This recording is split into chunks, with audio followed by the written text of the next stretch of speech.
देखिए, उसकी स्थिति गंभीर है डल्लेवाला जी की, और ये मामला कोई नया नहीं है। किसान पंजाब का हो, हरियाणा का हो, यूपी का हो, मांग उनकी वाजिब है। जो पहले उनसे रखा गया, भाई ट्रैक्टर ट्रॉली बदले के आओ, वो मान गए। अब तो पैदल आ रहे थे, पैदल आने में भी क्या था। वही मुद्दा एमएसपी की मांग को लेकर डल्लेवाल ने ये कहा है कि जब तक एमएसपी लागू नहीं होगी उनका आमरण अनशन खत्म नहीं होगा, चाहे उनकी जान। देखिए, उसकी स्थिति गंभीर है डल्लेवाला जी की, और ये मामला कोई नया नहीं है। किसानों की पहले से भी मांग थी। जब 3 कानून पे बात हुई, जब 3 कानून आए थे और सरकार ने वापस लिए, उस टाइम बात हुई, उस टाइम ये कंडीशन थी और उनको आश्वासन दिया गया था कि भाई एमएसपी की कानूनी गारंटी नहीं, और C2 50% स्वामीनाथन का फार्मूला लागू करेंगे। वो ये एक रास्ता है किसानों को कर्जे में डूबने से बचाने का। मान लो 2014 में 8 लाख करोड़ किसानों पे कर्जा था, पूरे देश के किसानों पे। अब वो 25 लाख करोड़ से भी ज़्यादा हो गया, बल्कि 26-27 लाख करोड़ हो गया होगा। तो किसान कर्जे में डूबता जा रहा है। तो उनसे तुरंत बात करके सरकार को चाहिए, डल्लेवाला जी के गंभीर स्थिति है, उनसे बात करके इस बातचीत के द्वारा समाधान निकालना चाहिए।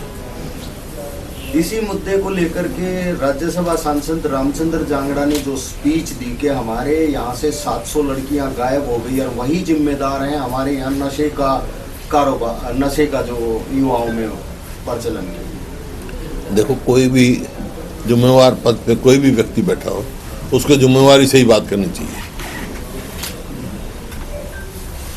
आज अब चौटाला भी जा रहे हैं खनौरी में डल्लेवाल से। हाँ, जाएंगे। हम तो सभी समर्थन कर रहे हैं। हम तो शुरू से, मैं तो जो ये बनाया था वर्किंग ग्रुप, उसमें भी मेरी रिकमेंडेशन थी, बहुत सारी मान ली गई थी और इन प्रोसेस थी, तो मानने की बात थी। उसमें यही हमारी रिकमेंडेशन थी, C2 50% का दिया जाए और उसकी कानूनी गारंटी। बीजेपी तो बार बार कह रही है किसान जो किसान है पंजाब के हैं, उन्होंने वहां से बात करनी चाहिए हमारी सरकार। किसने कहा? बीजेपी कह रही है तमाम नेता। देखिए, किसान पंजाब का हो, हरियाणा का हो, यूपी का हो, मांग उनकी वाजिब है। जो बात थी उनकी हमारी कांग्रेस पार्टी का भी यही फैसला है।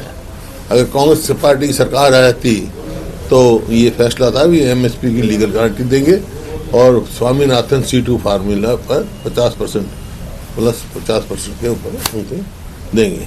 कांग्रेस की ये रायपुर में अधिवेशन हुआ था, उस कमेटी का अध्यक्ष मेरे को बनाया गया था और पूरी AICC में ये प्रस्ताव पास हुआ। ठीक सर, 1 नेशन 1 इलेक्शन की तरफ देश जाने की प्रक्रिया में लग गया और ये कहा जा रहा है कि इसी सेशन में बिल आएगा उस चीज को लेकर। खैर, कई नई बात तो नहीं। 52 में भी एक ही इलेक्शन होता था, 57 तक होते थे, तो बाद में हुए कई कारण होते। अभी आएगा बिल, देखेंगे क्या बिल लेके आते हैं। सर, आंसू गैस के गोले दागे जा रहे हैं, लाठीचार्ज हो रहे हैं, किसानों को आगे क्यों नहीं जाने दिया? देखिए, वही मैं कह रहा हूँ, ये अप्रजातांत्रिक है। कोई भी प्रजातांत्रिक देश में कोई भी अपनी बात रख सकता है। समस्या है उनकी समस्या सुननी चाहिए। और जब कोई अगर कानून हाथ में ले तो जरूर सरकार को करना चाहिए। पहले उनसे रखा गया, भाई ट्रैक्टर ट्रॉली बदले के आओ, वो मान गए। अब तो पैदल आ रहे थे, पैदल आने में भी क्या तकलीफ थी उनको आना देना चाहिए था, ताकि अपनी बात सुने, अपनी बात करें। दिल्ली में बात करने आए, जहाँ पे भी जाना चाहिए, सबका अधिकार है अपना बात कहने का। और सरकार के ये जिम्मेवारी बनती है सबसे बात करके जिसका समाधान वो समाधान निकाले। सर, अभी तक के कार्यकाल को किस तरीके से देखते हैं? जो हरियाणा में मौजूदा सरकार बनी है, तो अभी तक का कार्यकाल देखा जाए शुरुआती दौर का, तो किस तरीके से? अभी नहीं पता लगा आपको कार्यकाल का? कार्यकाल देखो ना, HPSC में करोड़ों रुपए पकड़े गए। ये जो ये रोजगार निगम बना रखा है, इसके MD को हुआ, SS कमीशन के चेयरमैन पे शक की गई। एक विधायक के लड़के ने कहा कि पैसा मांगा गया, परचून के जैसे बेचते इस तरह नौकरियां बेची इन्होंने और बात करते हैं। और इससे भी बात देखो, और तो और वुमेन कमीशन के चेयरमैन जो है रंगी हाथ पकड़ेगी, वाइस चेयरमैन। बेगैरत पकड़ी गई, अरेस्ट होगी। ये तो भ्रष्टाचार का तो आप देख ही रहे। कोई भी इनको कोई प्रदेश की कोई बड़ी संस्था लेके नहीं आई है, एक यूनिट बिजली की नहीं बढ़ाई, एक पोल जो है मेट्रो का नहीं लगाया, 1 इंच रेलवे लाइन नहीं बढ़ाई, कोई भी विकास का कार्य नहीं किया। जितने नेशनल हाईवे बने हैं जो ये कह रहे हैं 90% से ज़्यादा हमारे समय के मंजूर हैं और सब ज़मीन भी उस टाइप की ली हुई है।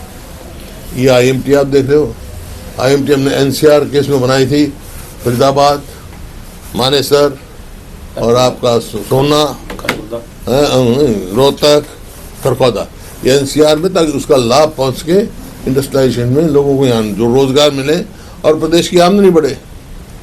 लेकिन वो वहीं की वहीं है, खाली पड़े हैं, एक मानेसर को छोड़ के। नगर निकाय के चुनाव होने हैं अभी, तो कांग्रेस उसको लेकर कैसे तैयार है कांग्रेस? क्या सिंबल पर चुनाव लड़ेगा या सर? हाँ, पार्टी में चर्चा करेंगे। वैसे कॉर्पोरेशन का तो सिंबल भी लड़ते हैं, मेयर का। आप भी खनौरी बॉर्डर पर जाएंगे सर? जिस तरह मैं तो कह रहा हूँ, मैं जो जाऊंगा, जरूरत पड़ी तो वहां भी जाऊंगा, लेकिन पहले इनको आने देना चाहिए।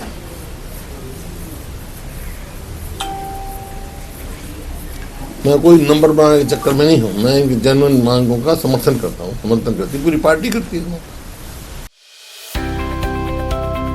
अब किसी भी प्रकार के दर्द से क्यों होना परेशान, जब ऑर्थोचार्ज कैप्सूल हो आपके पास। सभी प्रकार के दर्द में आयुर्वेदिक पद्धति पर आधारित रामबाण इलाज। कबीर औषधालय का ऑर्थोचार्ज ऑयल, कैप्सूल और सिरप आपको देता है तुरंत आराम। अनेक प्रकार के दर्द जैसे sciatica, spondylitis, rheumatic pain, arthritis, lumbar pain, सभी दर्द को दूर करने का रामबाण इलाज 100% आयुर्वेदिक जड़ी बूटियों से बनाया गया ऑर्थोचार्ज कैप्सूल और ऑयल एक बार प्रयोग में अवश्य लाएं। अधिक जानकारी के लिए संपर्क करें। एड्रेस: कबीर औषधालय, सेक्टर 14, सोनीपत, दिल्ली, NCR।